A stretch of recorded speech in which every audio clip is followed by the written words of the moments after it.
My name is Russ Petrus, and I'm Executive Director of FutureChurch.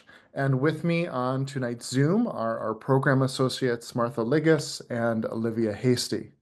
On behalf of all of us, welcome and thank you for being here. Well, Habemus Papam. We have a Pope, Pope Leo XIV. With our church still in the middle of our global synod process, which has raised so many important questions and issues, and the world in so much chaos and turmoil, it's natural that many are wondering what the papacy of Leo will bring. And we have an excellent panel of Catholic women who will consider that the papacy from different angles. We have a lot to get to, and so I think without any further ado, I am going to turn things over to Martha, who is going to open us up with a prayer. Hi, everybody. It's great to see you this evening or this morning or this afternoon, wherever you're calling in from. I'd like to invite, if you're willing, everyone to humor me for a moment and take your left hand and put it right over your heart, and take your right hand and put it over your left hand. And take a deep breath in and out.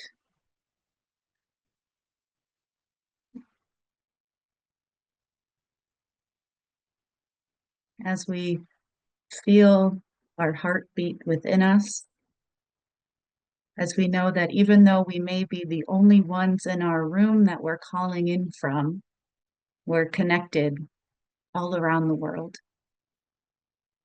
And whether we see this new papacy with hope or with anxiety, with concern or with excitement, know that we're here together all across the world in hope and in the Spirit. So we ask that the Holy Spirit be with us this evening as we learn more about what's to come and we share our hope with one another. Amen.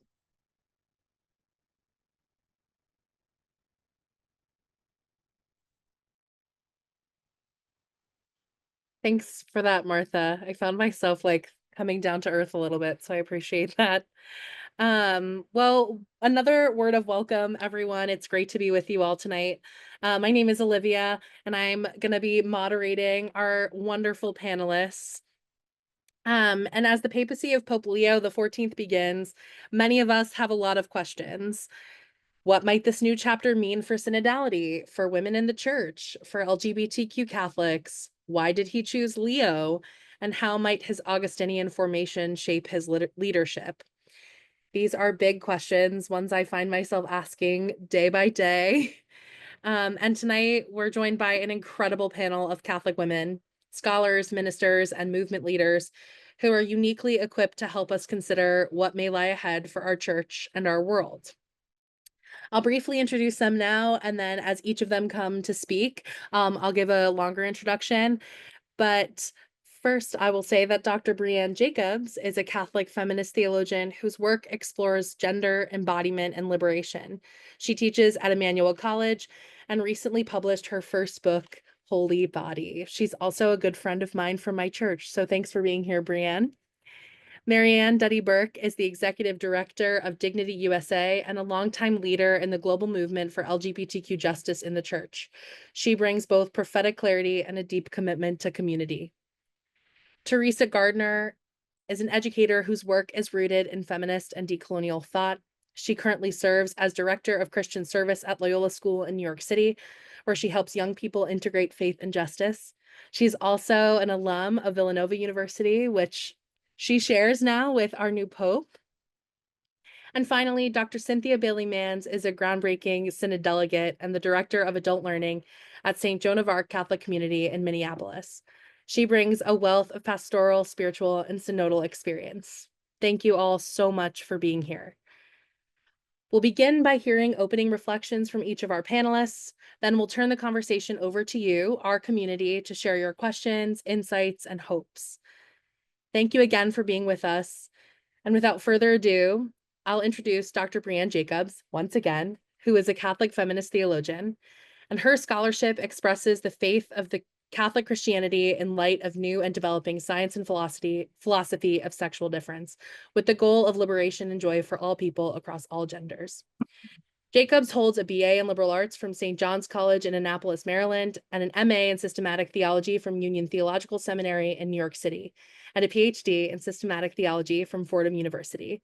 She is currently assistant professor of theology and religious studies at Emmanuel College in Boston, where she coordinates and teaches for the Women and Gender Studies minor. She has won multiple teaching awards. Jacobs' writing has appeared in Theological Studies and America Magazine, and her first monograph, Holy Body, Gender and Sexual Difference in Theological Anthropology and Ecclesiology, was published in October of 2024. Thanks for being here, Brianne. So happy to be here. I wanted to speak, or was asked to speak on the name Pope Leo, and I wanted also very quickly to offer a reflection specifically from the sort of academic lane, which I think might be interesting, but I'll try and keep it quite short because I really am interested to hear what all of your thoughts and questions are. And based on the introductions and looking through, I imagine that many of you had an experience just like me, which was when the name Leo was announced, the first thing that I thought of was Rerum Novarum. So I imagine many of you already know what Rerum Novarum is, but for those of you who don't know, it was the very first encyclical of what is known as the body of modern Catholic social teaching. And the Pope who promulgated that encyclical was Leo XIII. So immediately, as soon as the name Leo was announced, I was excited because I was sure that this was a callback to that document and an explicit note of intention regarding an emphasis on Catholic social teaching. So that document, Rerum Novarum, Leo wrote it in response to the Industrial Revolution broadly, and the great harms that he saw happening. And he said that there was most of Catholic teaching up until that point was about the individual's relationship with God, right? And so in this document, you have a shift where it says there's actually a responsibility of all of us to a common good. And even the government has some responsibilities for the social well-being, and there are social goods that we need in order to be able to live out our dignity. And he names very specific things that are still pretty radical. He names that the government should protect people's right to a just wage, right? Very explicitly. He names that the government should protect people's right toward free association. In other words, unions, very pro-union. And finally, he names that people should have the right to own property. And in that time and context, what that really meant was, a context in which to be able to, have a family and provide for them. Right. So the basics of dignity laid out there in response to the harms of the Industrial Revolution, where you had people packed in tenements and not earning a just wage and working, 100 hours a week, et cetera. So just to sort of put his chips on that document and say, this is where I'm at is really, really exciting. And then we have, of course, I'm sure many of you are familiar with the 131 years now of documents and literature that we call Catholic social teaching, which involves an emphasis on the dignity of the human person, but also the dignity of creation with Laudato Si and Francis. And for our purposes here at Future Church, and I know some of you will be getting into this later, I think it's really important that is where he's saying he wants his emphasis to be. I don't think he's going to be very different, and we've got hopefully a lot of time here to move things along. I feel very excited, but he's not saying I'm really going to focus on issues of secularity or gender. right? He's saying, I'm going to focus on issues of social justice. Now, obviously, those are intertwined, but I think other popes could have said, I want to focus on these things more explicitly. So I found that really exciting. And the emphasis on social justice really exciting. I think we have a real lack of moral leadership. And I hope that our current pope, already the past 3 days he's spoken to this, but I hope he can continue to speak well to issues of war, poverty, suffering, refugees, all of these things, which it just, obviously we need moral leadership on. The other thing that I wanted to note that I think is really exciting is I went to Union Theological Seminary, and then I went to Fordham, as Olivia noted. And at both of those places, I was trained with men who would become priests. At Union, it was more Protestant, but at Fordham, certainly lots of men who would become priests. And then our educators at both institutions included women religious. And so the classroom in both of those places was a dynamic, in terms of gender, you had men learning with women priests, learning with lay people, right? Everybody together. And I think that our Pope, Pope Bob, I think our Pope, Pope Leo here, I think it's a really big deal that that was the context of his formation, that he would have been in class with somebody like me, is what I'm saying. I don't think there's been a Pope before who's been, and I saw in the Times, there was just a story just today about, well, there have been stories about the woman, maybe one of you know, maybe you're here, I don't know. But there was a woman who taught him at the Chicago Theological Union. That's huge. I don't know that we've ever had a pope before who had a professor as a priest who was a religious woman. I think that's a really, really big deal. And then I just read today about when he was became a deacon after his graduation from Chicago Theological Union. There was a huge protest and a bunch of women saying loudly, we want to be deacons. And they're not sure if he was there, but this was the cult, like he probably was. I think they were trying to fact check it because it would have been his graduation. And I just think it's amazing that we have a pope who came up in that. And I can imagine, like, I don't think I'll ever talk to him, but I can imagine him being comfortable talking to me, which even somebody like Francis, I think, would have been very kind, but I don't think he would have understood contextually who I was in the church. And I think that this pope understands who I am in the church. And that feels, as an academic, right, and as a woman, that feels really exciting. So those are my two thoughts on the name and in my academic lane. And I'm really excited to hear what the rest of the panel has to say. I hope I didn't go over. Okay. Okay. Thanks so much, Brianne. I appreciated the context about him being like brought up in these movements of the church. That's really exciting. Next up, I'm going to invite Marianne Duddy-Burke, who will discuss her experience in Rome for the conclave, which is so exciting, and what this papacy of Leo might mean for LGBTQ Catholics. Marianne is the executive director of Dignity USA, as I said before, and co-chair of the global network of Rainbow Catholics. She has served in leadership positions in the Catholic LGBTQ movement since 1985. Her writing has appeared in numerous publications, including the Washington Post, the New York Times, USA Today, the National Catholic Reporter, and the Advocate. Founded in 1969, Dignity USA is the world's oldest Catholic organization for an LGBTQIA+ ministry and advocacy. Thanks for being here, Marianne. Oh, it's a real thrill to be with all of you at FutureChurch and to be part of this really marvelous panel. Thank you for inviting me. So I was asked to come and talk a little bit about what the experience of being in Rome for this particular transition period in our church was like. And I just want to set a little bit of context for that.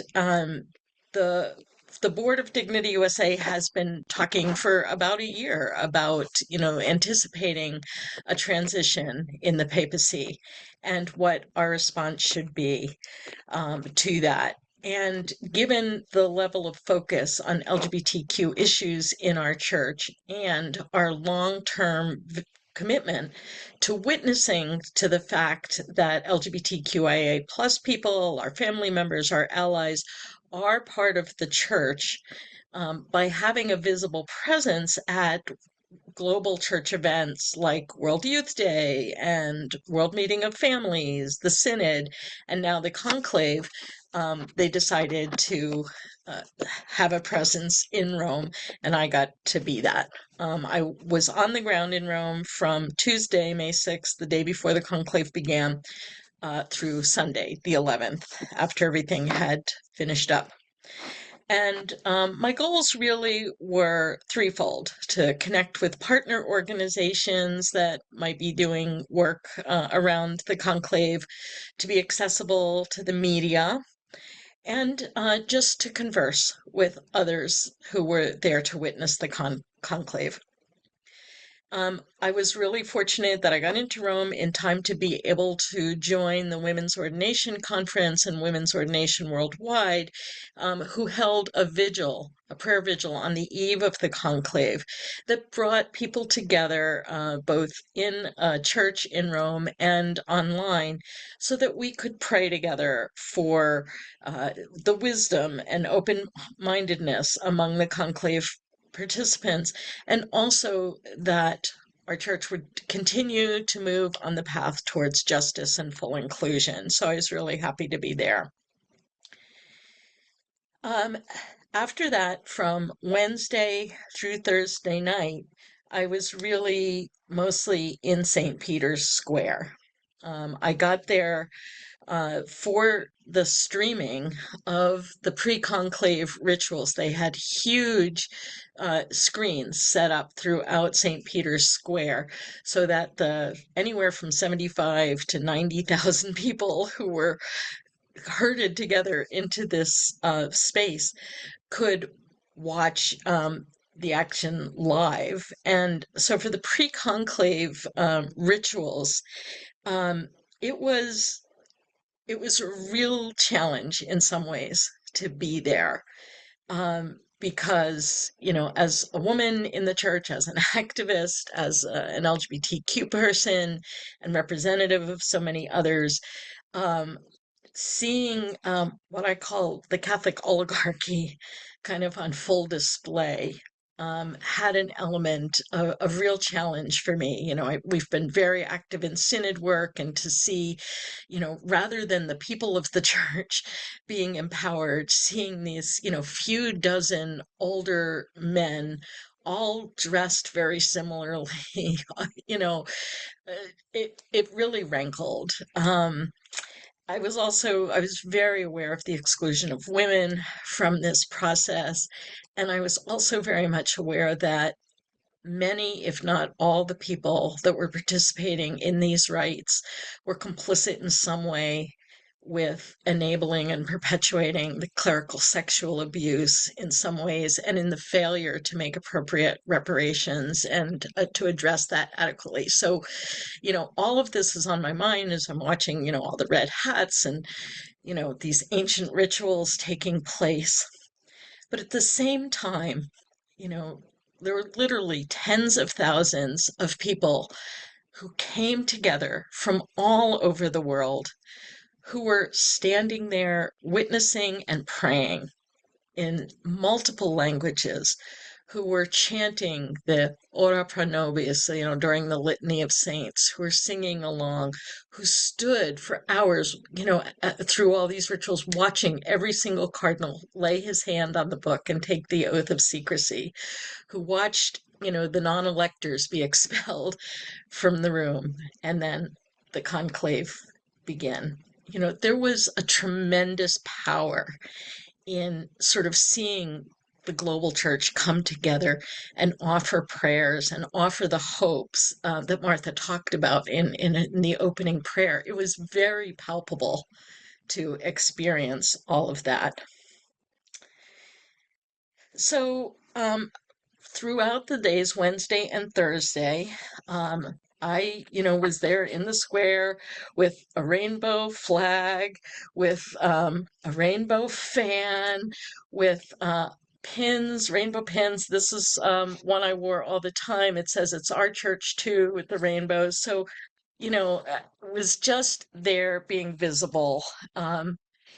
as a sign for LGBTQI plus people who might be there, for family members, for allies, for whoever. And I'm really very touched and very delighted to say that while, I certainly had a few disapproving looks or people who just wouldn't meet my eyes, and actually had one person chastise me verbally for being a sinner present at this very important event, the vast majority of interactions that I had with people were warm. People were eager to talk, to share their stories of their own coming out and their own struggle or success at integrating their identity and their faith. It just really deep, wonderful, eager conversations. So that was great. And then it was really, a day and a half of waiting. I call it my sort of Easter Advent experience, just a really deep sense of anticipation, of anxieties, of unknowing, of hopefulness, of waiting for something to happen. So there were times of conversation with people I was nearby, or I'd, shift a little bit, move through the crowd, meet some other people, ask people why they were there. Were they planning to be in Rome, or did they come from the conclaves? Just heard amazing stories from all kinds of people. And we were there, we waited through the Wednesday night, first vote, and it was 2 hours after the original smoke expectation came, and there was all kinds of speculation. Many people thought there had already been a pope elected, and they were going through all of those rituals, and there was a sense of eagerness, and then that turned into, are these new cardinals inept at this process and they had to start over, or was there a medical emergency because there's so many really old people? I mean, there was all kinds of speculation happening in the crowd. And then finally the black smoke appeared, and everybody got excited, and we hugged each other, and folks dispersed. Back in the square Thursday morning, waiting through the morning votes, and, again, the apparition of black smoke and people deciding should they leave, go get lunch, just all kinds of things happening. And then waiting through the afternoon session. And then at about 6:10, all of a sudden, there was the white smoke billowing out. And the entire square just erupted into shouts and cheers and applause and screaming. And then the bells started to peal all around, and there was chaos and noise. And at that point, of course, we had no idea who it was. It was just Habemus Papam was being shouted everywhere. And the sense that our church now had a new leader was a hope fulfilled, clearly, for a lot of people. And then, the Swiss Guard band marched through St. Peter's Square, and people were singing along and still cheering and clapping and making phone calls if they could get through. And it was just very exciting. And after a while, you could just feel everybody's attention shift to the loggia, waiting for any sign of motions there. So it took almost an hour for the cardinals to start gathering on the balcony, and then the papal banner got hung, and then, the square was just electric. All eyes were on the balcony. And then it was announced Cardinal Robert Prevost is the Pope, and that he had chosen the name Leo XIV as Brianne, folks. And people did shout Rerum Novarum, and there was, people understood what that name meant. It was very exciting. There were cheers and applause as he appeared, as he extended his arms, and flags from all over the world were waved around. There was a large group from South America behind me, and they started this Papa Leone chant, and it was, it was like a very festive atmosphere. And then once he started to speak, the square went absolutely silent. And again, cheers started breaking out when he said, God's love is for all unconditionally. That was a moment of huge response when he spoke of our church opening its arms to all. Again, that was really well received. When he spoke in Spanish, people were ecstatic about that. And there was a deep sense of love and excitement when he paid tribute to Pope Francis, and people started calling out Papa Francisco, Papa Francisco. And when he mentioned his commitment to synodality, again, there were cheers. So then people started to disperse a little bit, and that's when something really surprising happened for me. All of a sudden, people started coming up to me and identifying themselves as gay or queer and asking, is this good for us? So you could tell that, folks were nervous about it. And all I could say is that, I thought that the message that God loves everybody without exception, that our church needs to be open to all, and him saying that he was going to keep walking the path to synodality was a really good sign, but that we also had to keep up bearing witness to the holiness of our lives and working for full inclusion, and being true about who we were. And I just gave out a ton of rainbow ribbons and pins and, all of that. And reflecting on it, I really thought about if this was also happening for people who were concerned about the status of women in the church, about care for sex abuse survivors and their families, about, what our church would say about migrants and refugees. And it just brought me back again to a sense of why leadership matters, the kind of moral leadership that Olivia mentioned before, why our church matters, and why who is Pope matters. I think I'll just stop there and just really look forward to the conversation that we have all together. Thank you so much. Thank you so much, Marianne. You are a wonderful storyteller. I felt like I was there. And I felt like I had chills. I had like goosebumps. So thank you. Thank you so much. I look forward to hearing other people's thoughts on that experience. I feel like even as somebody watching on my phone, like from TikTok, I could sense the energy. So thanks for taking us all there tonight. But I'm now going to turn things over to Teresa Gardner, and she will offer some reflection tonight on Pope Leo's Augustinian identity and her thoughts as a fellow alumna of Villanova University, which is so exciting. Teresa is originally from Haddon Heights, New Jersey. She received a bachelor's in music and theology from the Catholic University of America and a master's in theology and religious studies from Villanova University. During her time at Villanova, her areas of interest were feminist theology, interfaith studies, ecclesiology, and post-colonial/decolonial theories. Teresa serves as the director of Christian service at Loyola School in New York City, and we are so grateful she is with us tonight. Thanks, Teresa. Thank you so much, Olivia, for inviting me here. Thank you so much to all of our speakers. It's to say it's an honor to be here is an understatement. I want to be all three of you when I grow up. I want to be FutureChurch when I grow up one day. So it's really wonderful being here. Just a few sort of short thoughts on being a Villanova alum and talking about the Augustinians. I will start with, our mantra is Veritas, Unitas, Caritas. These are like our pillars at Villanova: truth, unity, and love. And these are the same pillars which shaped Pope Leo. And so this has been such a comfort to sort of harken back to me as I, similar to probably all of you here tonight, immediately when I heard about Pope Leo, first off, my mom called me crying.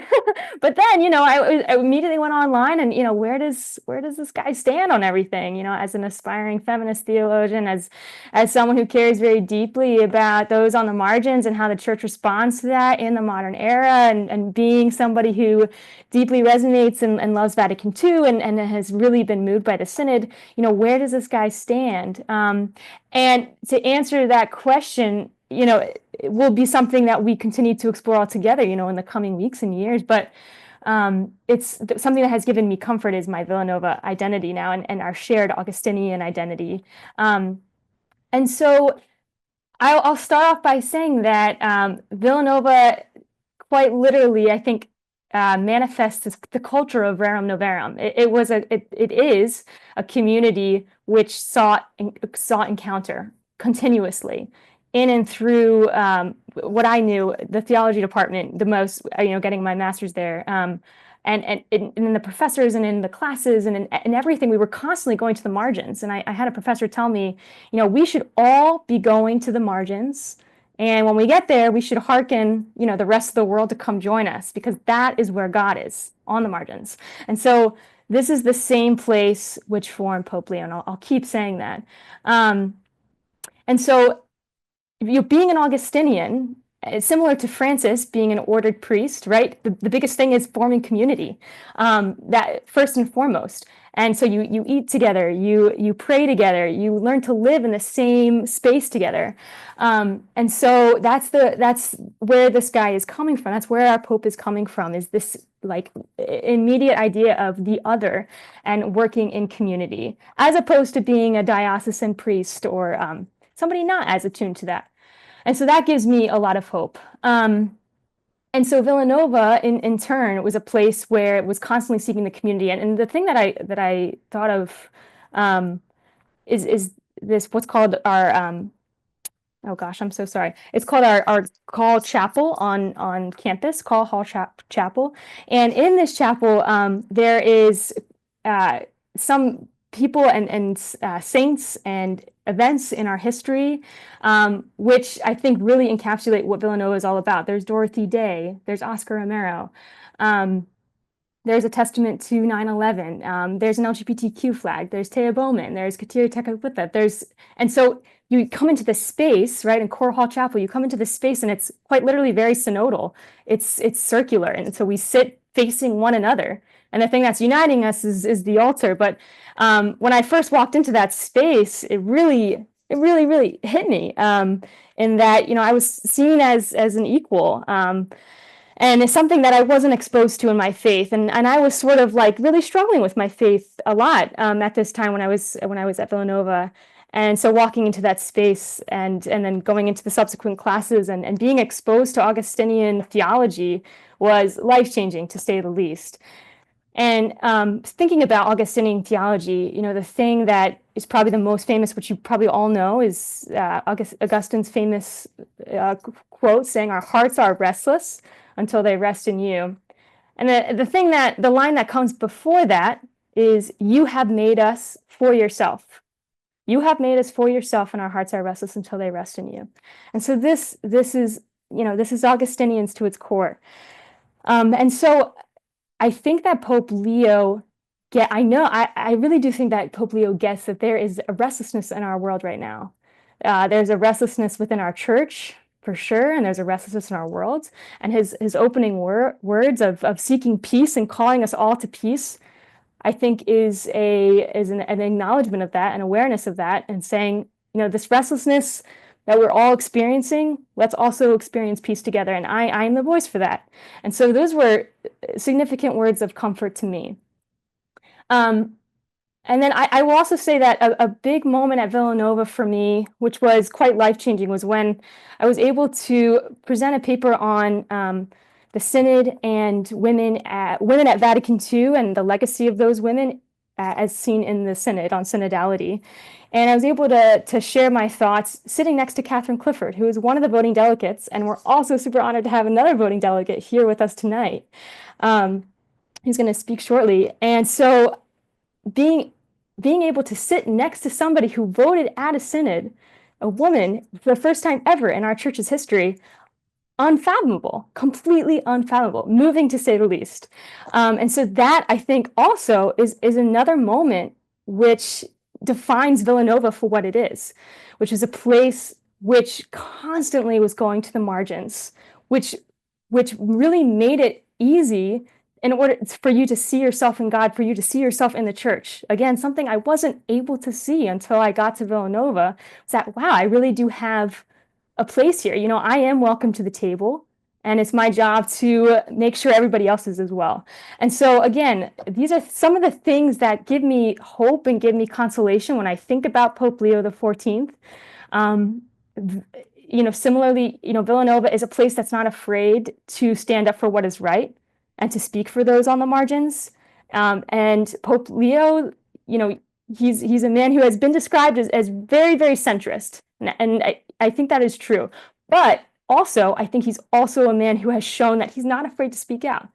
And we saw that in a tweet, to a politician who will go unnamed. But and so I think that is another characteristic of him that I think is something that is really, really interesting, and something to harken back to Villanova about in the Augustinians, that we are really deeply in tune with this idea of faith and reason and loving God and loving our neighbor. We also, we have a responsibility. We acknowledge that responsibility to care for those on the margins, to speak for those who do not have a voice, and to acknowledge that the church is not whole until we are all part of it, until we all feel heard, until we all feel loved. And so those are some of my initial thoughts to describe the Augustinian tradition and what it means to be a Villanova alum. And a tremendous pride, for sure. Consolation in knowing the Augustinian tradition, and also an acknowledgement that, like all good Villanovans, there's always work to be done constantly. And so with this papacy, there's work to be done. And we shall go forth all together. So thank you.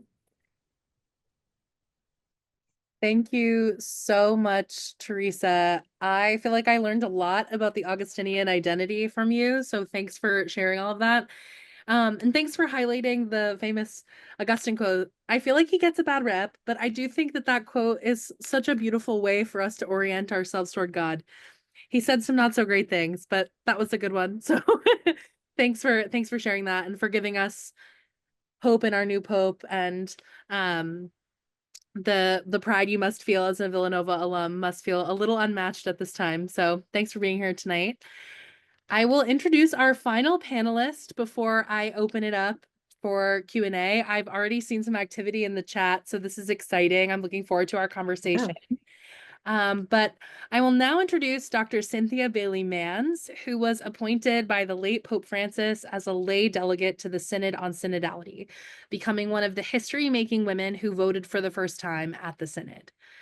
Dr. Bailey-Manns is the Director of Adult Learning at St. Joan of Arc Catholic Community in Minneapolis, a community whose vision is to be visible, progressive Catholic community, compassionate, and welcoming to all. She holds a Doctor of Ministry in Spiritual Direction from the Graduate Theological Foundation in Florida, and currently serves as adjunct faculty at United Theological Seminary of the Twin Cities. Thanks for being here. Thank you. Very, very happy to be here with everyone tonight. I'm a big fan of FutureChurch and very excited to share our stories with you.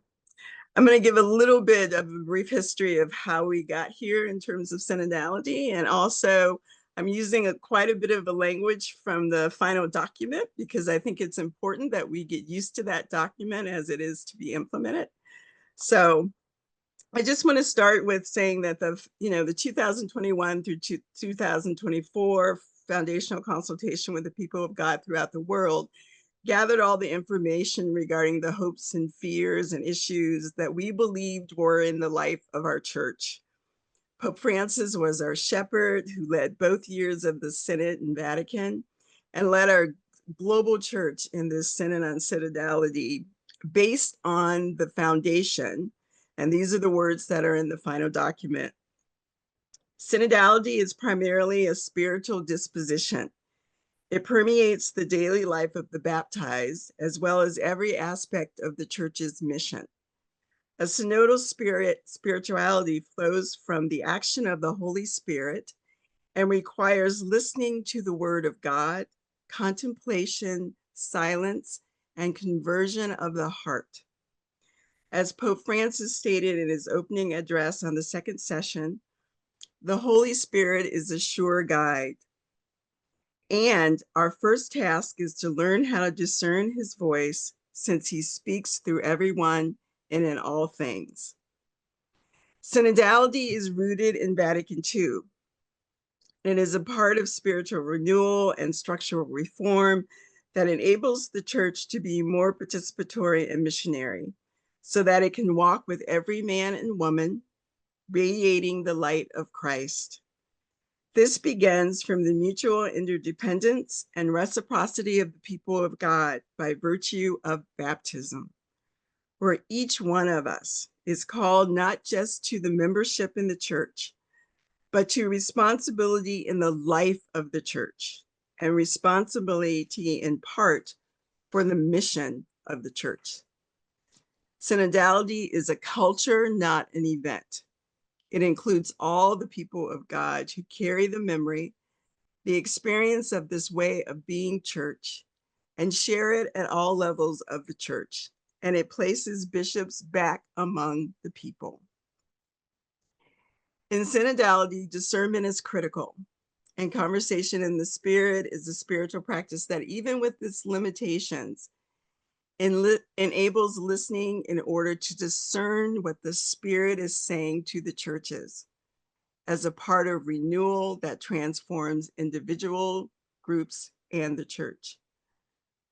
The word conversation expresses more than mere dialogue.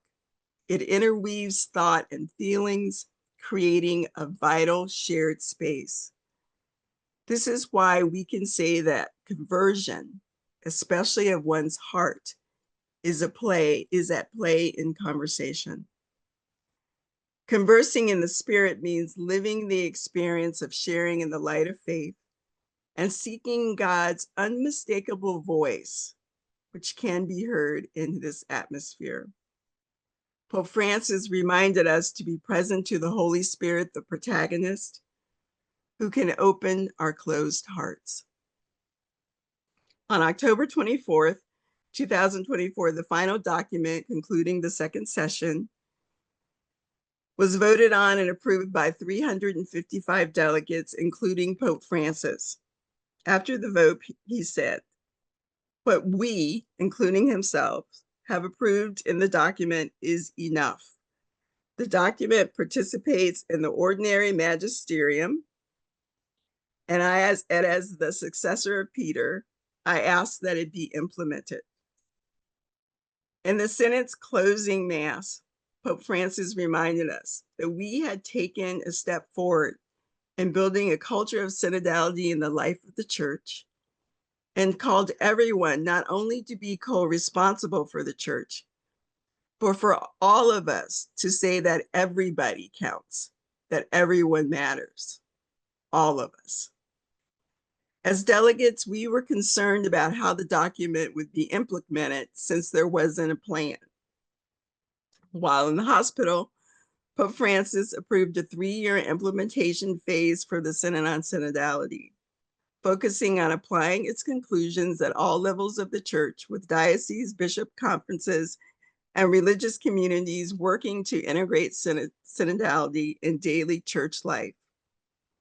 Over the next 3 years, these communities will work to integrate synodal principles into church life with the guidance of a Vatican-issued document scheduled to be published this month. Evaluation assemblies at the diocesan, national, and continental stages from 2027 to early 2028 will assess the progress before a final ecclesial assembly in the Vatican in October 2028 will occur, where church leaders will reflect on the synodal journey and discern future steps. So far, we have had not any indication that Pope Leo is changing the implementation plan. We hope to have further information by the end of this month. I am quite hopeful with Pope Leo.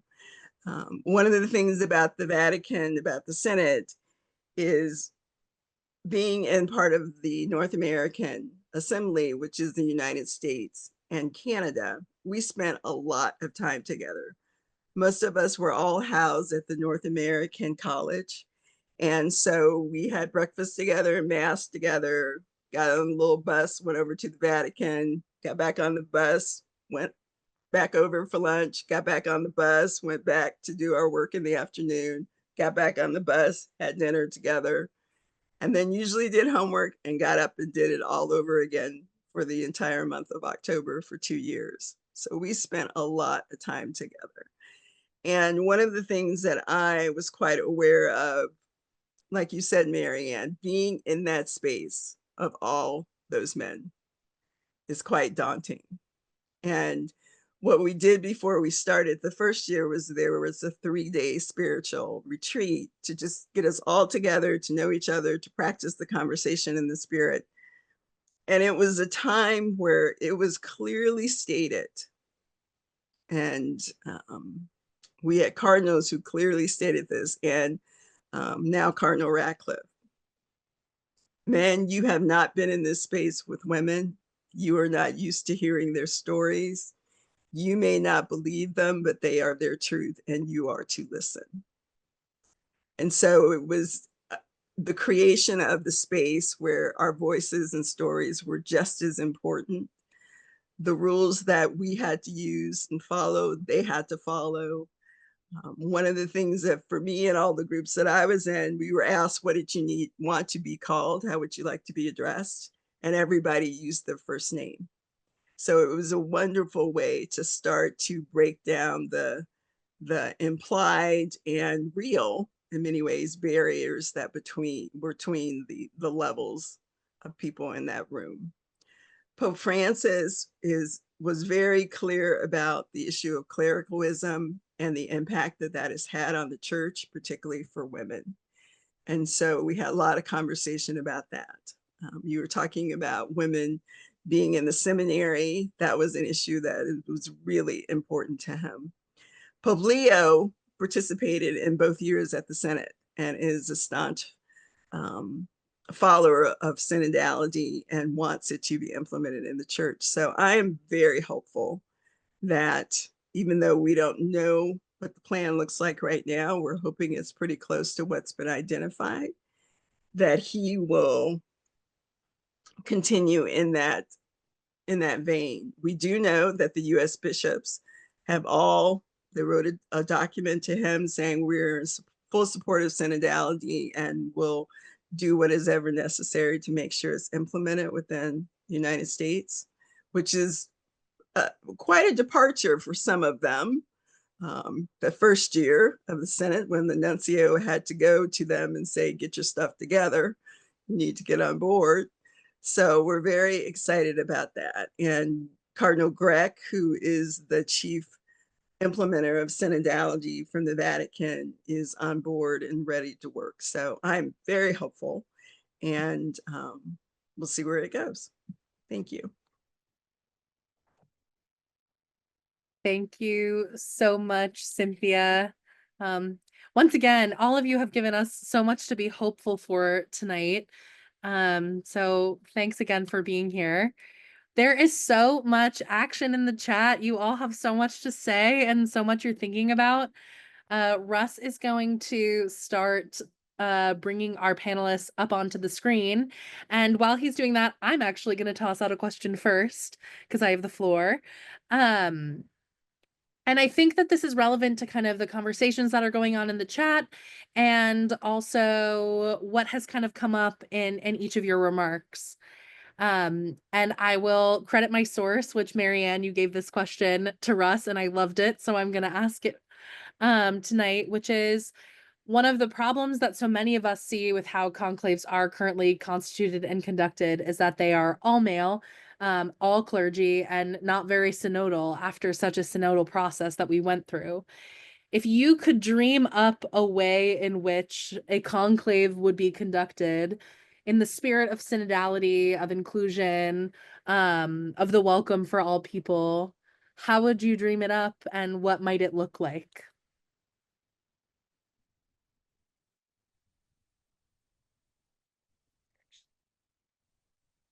Well, I'll give folks a chance to think since we've given a lot of thought to this and really think that how future church leaders at all levels is selected is a really important thing that needs to be totally revamped in a synodal church.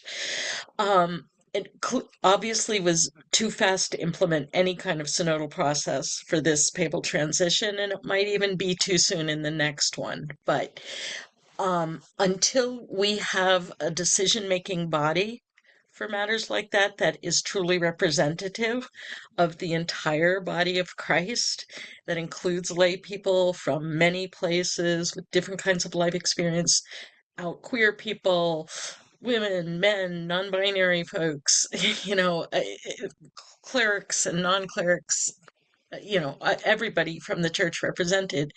Wouldn't it be wonderful if at the next papal transition, the I never get this word right, Carmelagian would just stay in charge for a period of 2 or 3 months, and the church entered into a period of consultation and really intentionally heard from the people of the church about what the Spirit is calling for in terms of church leaders, and use that as sort of a transitional process until we got to a truly representative process. So that's the dream that I and Dignity USA are offering to our church at this moment.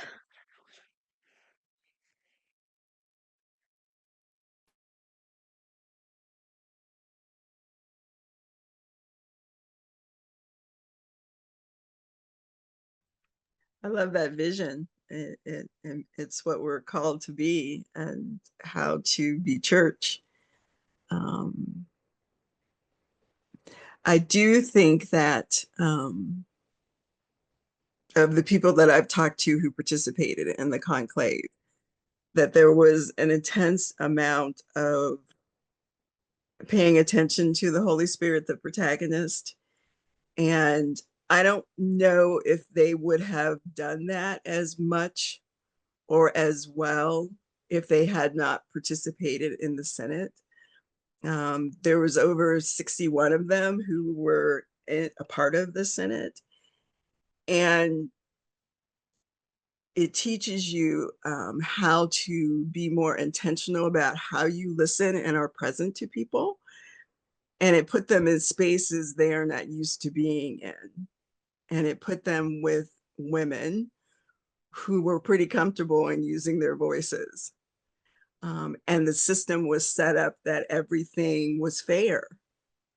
I got 3 minutes to speak, you got 3 minutes to speak. If you spoke over 3 minutes, the volume on the microphone went down, just like it would do for me. So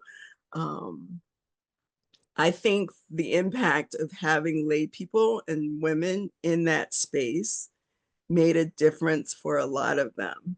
And I could tell in some the second year that had occurred. So we have to do something like this in order for this church to be different. We have to be church different, which means each of us has to, soften our heart and be different.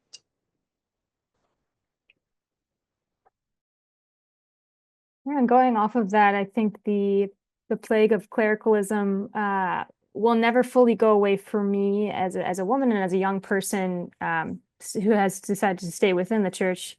It won't ever really go away until the conclave and the church is more representative of church as it is. And so as we were hearing tonight, if we continue to see this homogenous, idea of what the church looks like, which is a lot of men who all dress the same and who are of a similar age bracket, it's hard to relate to. It really is. And so if we're working against clericalism, well then let's see it. So.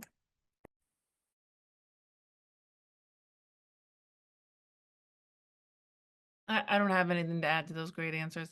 Something I honestly, I'm glad that you've all spent a lot of time thinking about this. I do think all of you have pointed to this. This is something that's going to have to come from the bottom up. And so I can't guess what it's going to look like in 40, 50, 2 years. I'm just saying, like, whether it's tomorrow or in my grandchildren's lifetime, I don't know. But I think working from the ground up is the only way to get there. Awesome. Those were great answers. Thanks for providing us with that question, Marianne, and for helping us dream. This has given me a lot to think about and a lot of hope for what our church could look like. We have some hands up for those that might not know how to use the hand raising function. I believe if you actually don't know, maybe it's a reaction. Yeah, it's a reaction. You can raise your hand. So if you have a question and want to get in a conversation, feel free to use that function. Or if you don't want to come onto the screen, feel free to use the chat. But we have a question. I think the first hand that I see is from Barb. So Barb, I'll bring you up onto the screen and then you can ask your question.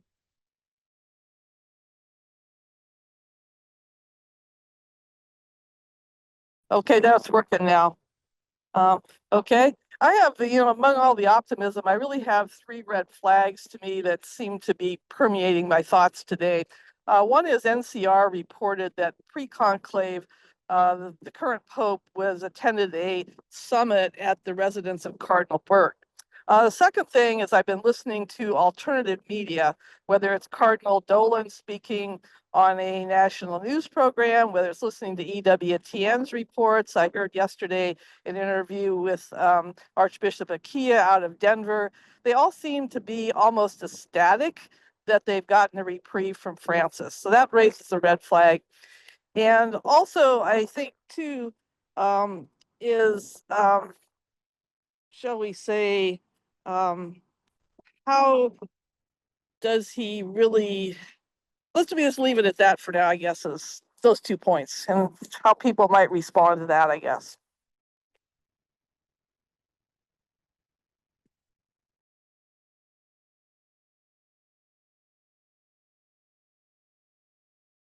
I just want to take a second to hold that first comment and a lot of the other comments that are coming from a place that I really agree with, which is a lot of anger. Because I totally get that there's 2 things happening at the same time for me spiritually, and I hear this for all of you. The first was, I remember I was up here in this little area of my house, like time I would stop working, like we gotta see who this is going to be. I didn't really care too much about the horse race elements of like who's going to be Pope and all. Like I didn't care. And then all of a sudden the white smoke came up and I was like, oh God, because I just saw all these roads of it being really bad, like bad for me professionally, bad for me spiritually. I couldn't stand the idea of being in a church where the Pope just stopped speaking about war and refugees in Gaza, and all they were talking about was secularism, right? I couldn't, I was so scared and I was so worried. And so when this guy came out, and I really think he's going to be a lot like Francis, boy, I felt really relieved and really grateful that we were going to, what I feel, and Cynthia, I think that you've echoed this, somebody who's coming from a similar place spiritually.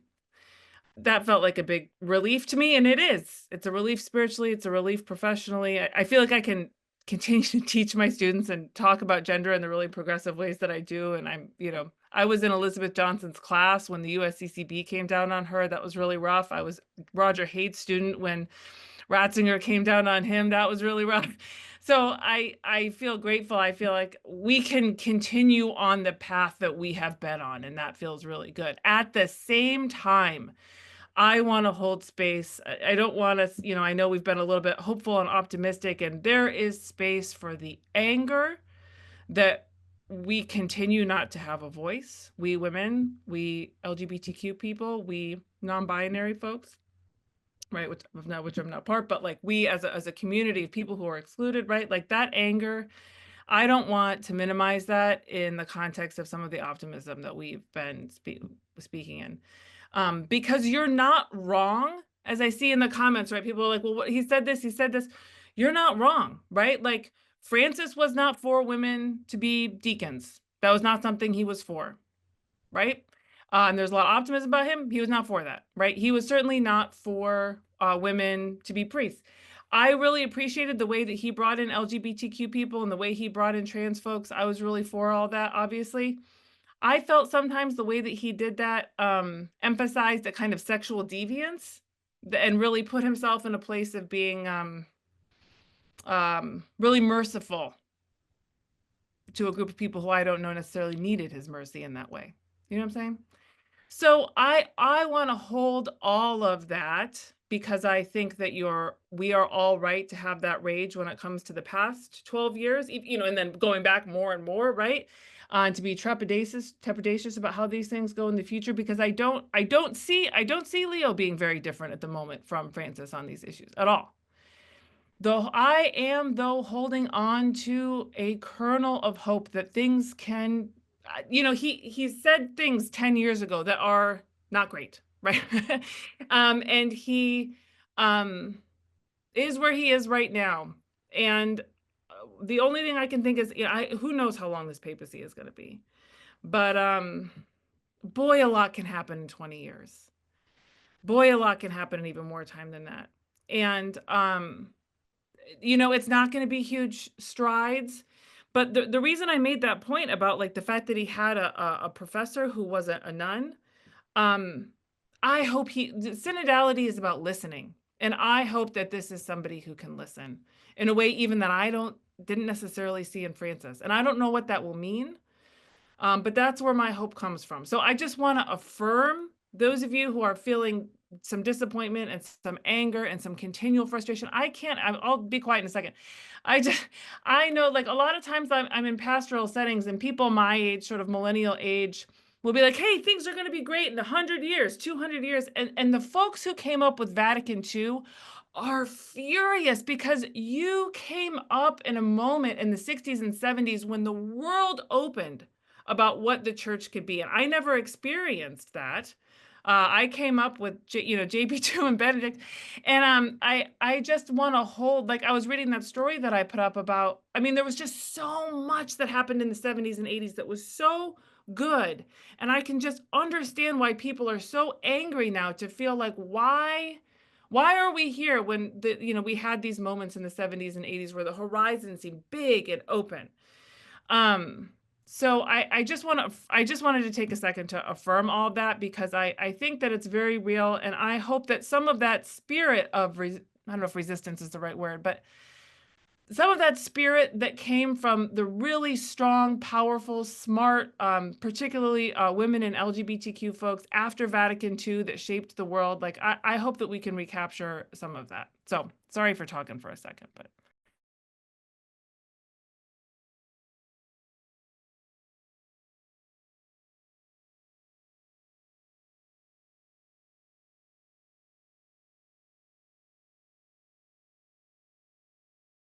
I was going to say I can give other members of our panel a chance to respond, but if not, I can move to one of the other hands. Rosa, I think your hand was next.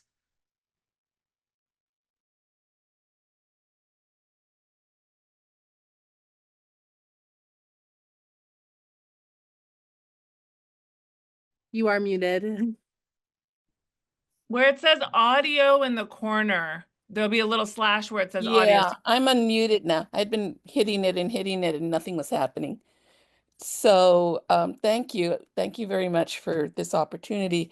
I'd like to preface by introducing myself. First of all, I am a Roman Catholic woman priest. I'm an ordained priest. I am not angry. I'm a realist, and I love my church. I am also a member of the Immaculate Heart community here in California in the West Coast. And if you want to know more about the community, you can try looking at our website or looking at the movie Rebel Hearts, which is on Max.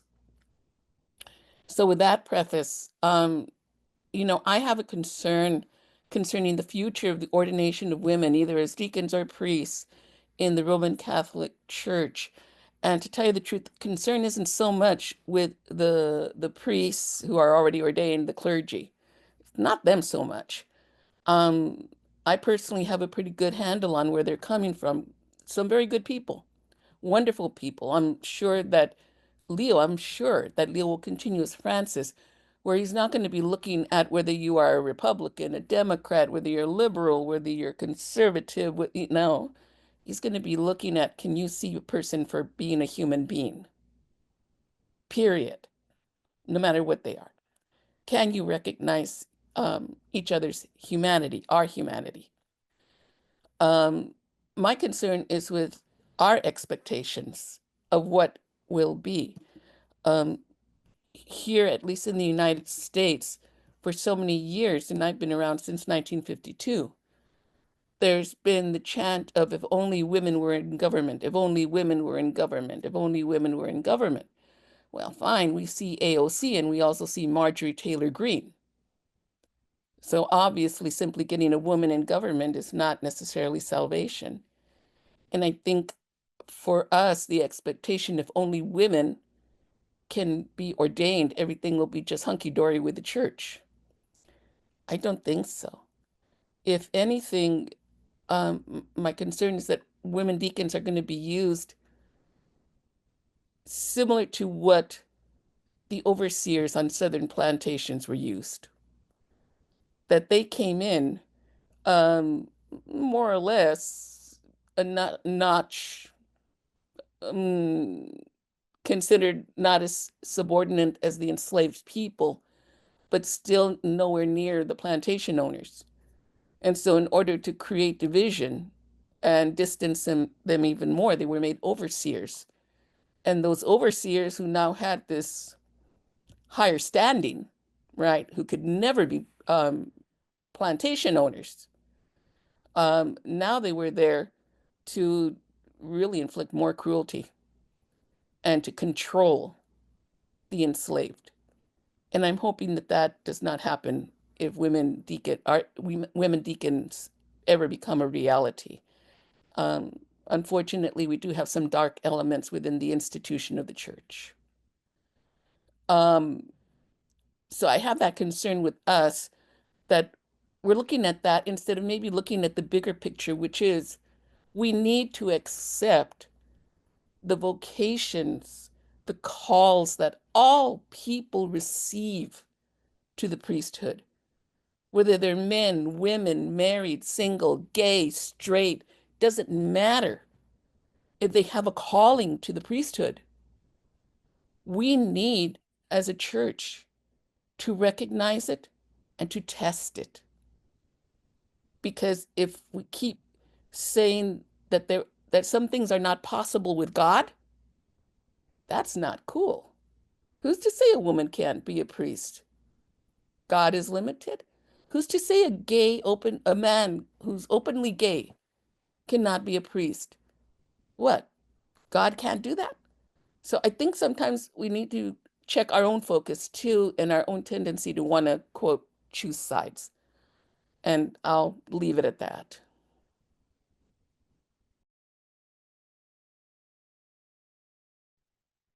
At the Synod, one of the first year women deacons, women priests was a topic, a heavy topic we had lots of conversations about.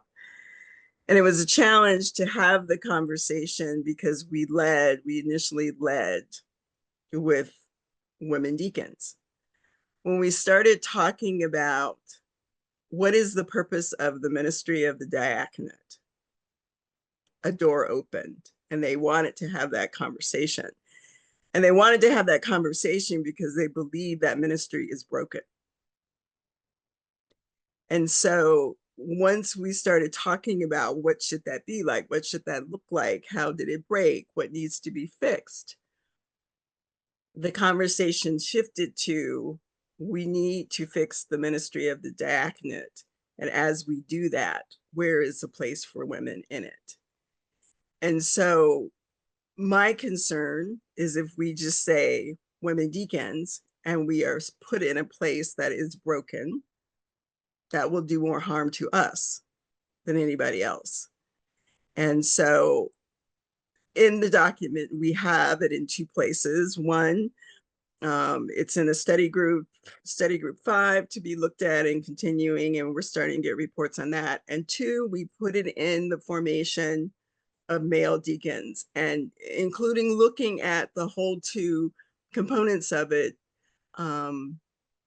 transitional and permanent, and what needs to be changed in canon law if women can be deacons and ordained. Is there another ministry if they're not ordained that would be like deacons? So all of that has to be looked at before we drop women into deacon. I don't want us in a broken system. I don't want us to be blamed for breaking it even more.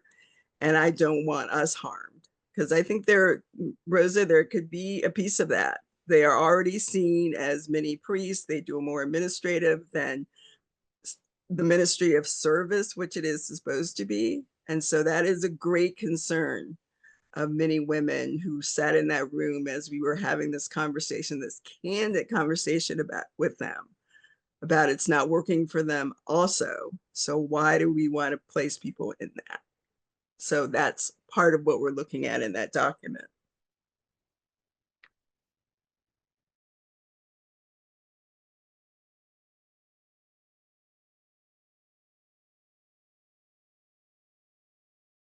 Thank you so much for that comment, Rosa, and for your response, Cynthia.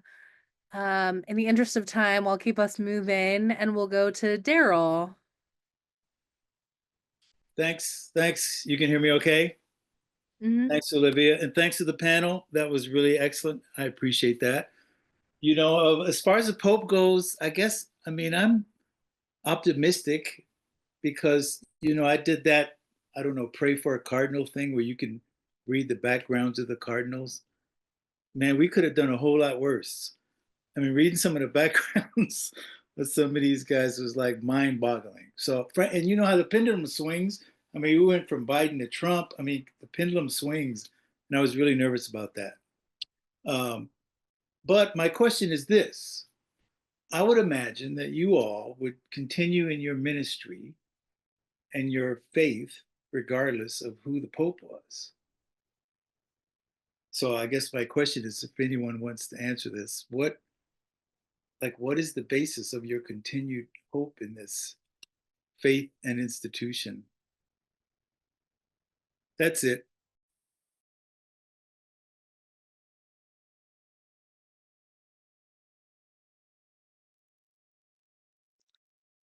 I have to say, my hope is not centered in the institution at all.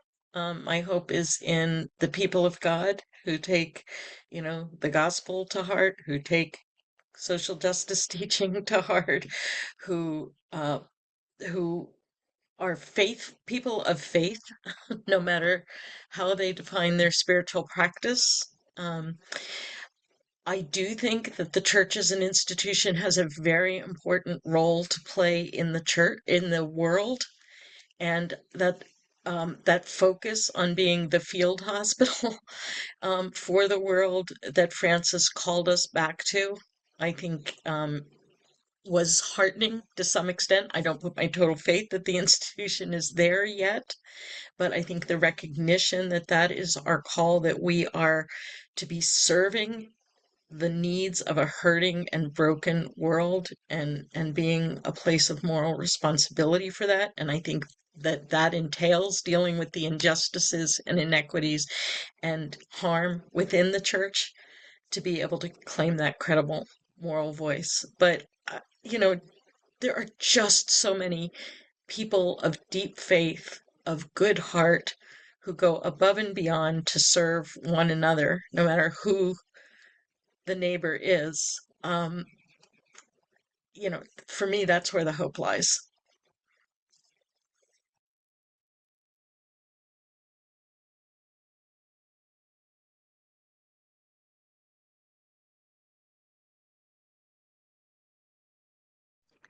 I always felt that Pope Francis was, and that was, I think, one of the gifts of synodality, is him pushing from the top and telling us to rise up. And I think this is an opportunity. Synodality is an opportunity. It's co-responsibility, co-participation, transparency, accountability. And we had a huge problem in October where we had a group looking at study group 5, women's participation in church, who was not following the synodality principles. And we had to be the ones to hold them accountable to do that. And so we saw the messiness of it. Yet we saw what happened too when we stayed steadfast and followed the process and held each other accountable and got the information that we needed, and they had to adjust the way they were doing some things.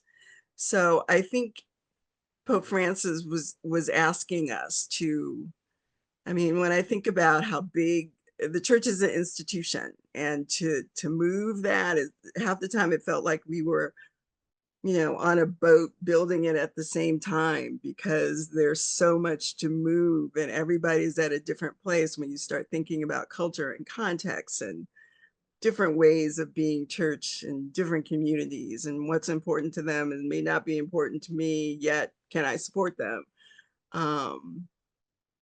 That we have a responsibility to help heal this church, and it can't just come from the top. And if we wait for it to come that way, it won't be healed. So what is ours to do, and then figure that out and do it well.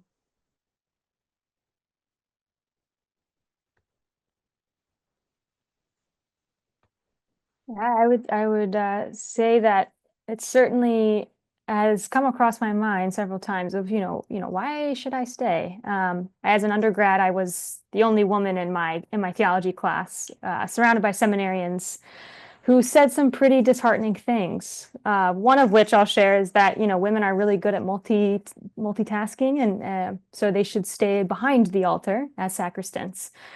And that was, almost a breaking point for me. I was like, I'll just leave. But then I was at Mass and I saw this woman go up to receive the Eucharist, and she had disabilities, and she had a disability, and she was dancing up to the altar, truly. And then she got the Eucharist, she was beaming and danced away. And that was a reminder of me that this is why I stay. No institution can take that kind of joy away.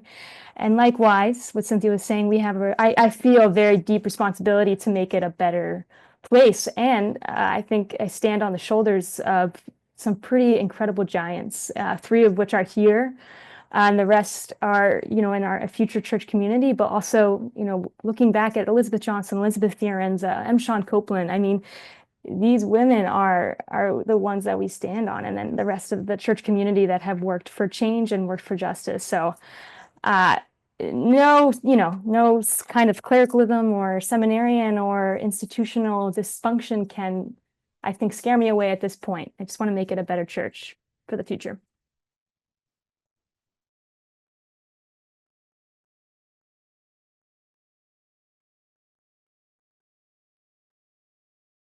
Thank you all for those wonderful responses and thoughts. I think we have time for 1, maybe 2 more hands, which I see up.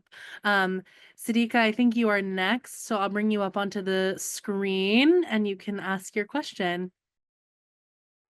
Thank you very much. I understand what Cynthia and others have said, bringing women into such a broken institution, that the institution in itself bears virtually no resemblance to its founder at this point. But I look at it this way. I have friends who work in Central America and have for years. And the lack of priests, there are 407,000 priests in the world, and 1 billion, 0.7 or 4, whatever it is, Catholics. And the lack of priests is such a sorrow for the poorest of the poor, because they long for the sacraments, they long for the Eucharist, and they can't have it for years, some of them for their entire lives. And it's just the lack of priests is just a terrible situation for tens of millions of people who really need the Eucharist, because it's such an important part of their lives, and it gives them strength in doing everything else. So that's my concern, with the fact that priests and these dear people, it breaks my friends' hearts to see these people deprived of what's a great comfort to them in very, very difficult lives. Thank you. Oh, I wanted to say one thing. A wonderful, wonderful new book, Jesus Wept, 7 Popes and the Battle for the Soul of the Catholic Church, by Philip Shannon. It's just a revelation. You will learn so much about Vatican II and the whole process, in the process of the Church. Thank you. If you wouldn't mind, I'll say something about this really quickly, which is I think this is an interesting aspect to Pope Leo's time in Peru, and his, I think, strong understanding of the practical considerations that you're bringing up. And there's a book I read that's really great. It's called Goodbye Father by a sociologist about the priesthood.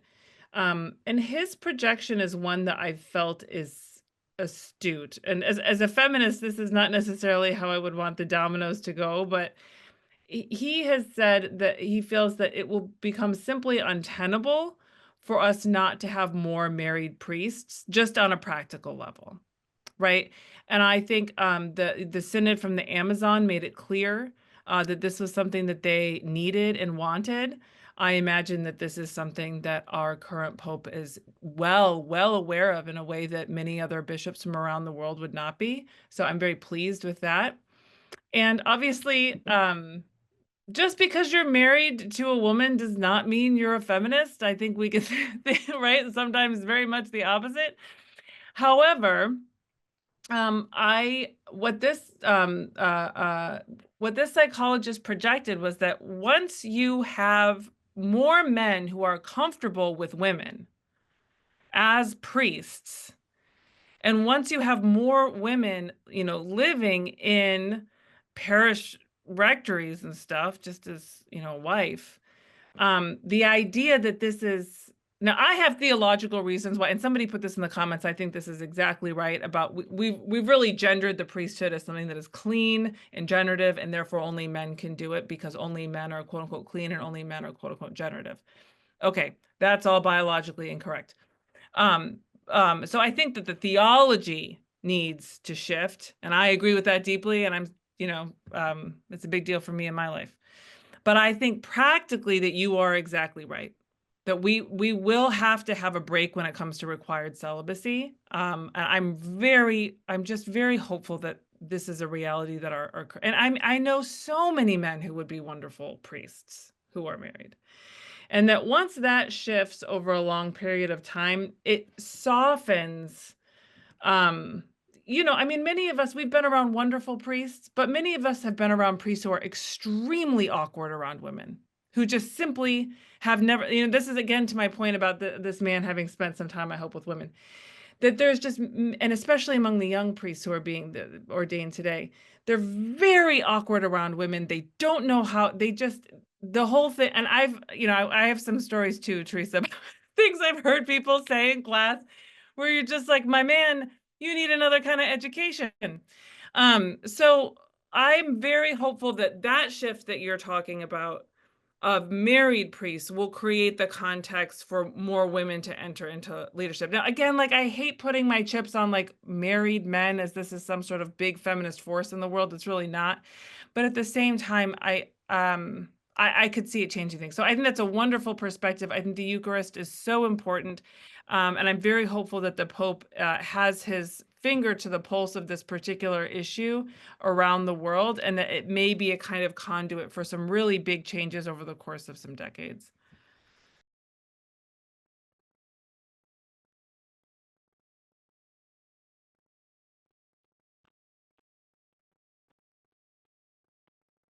Ooh, we covered a lot of ground in an hour and 24 minutes or so.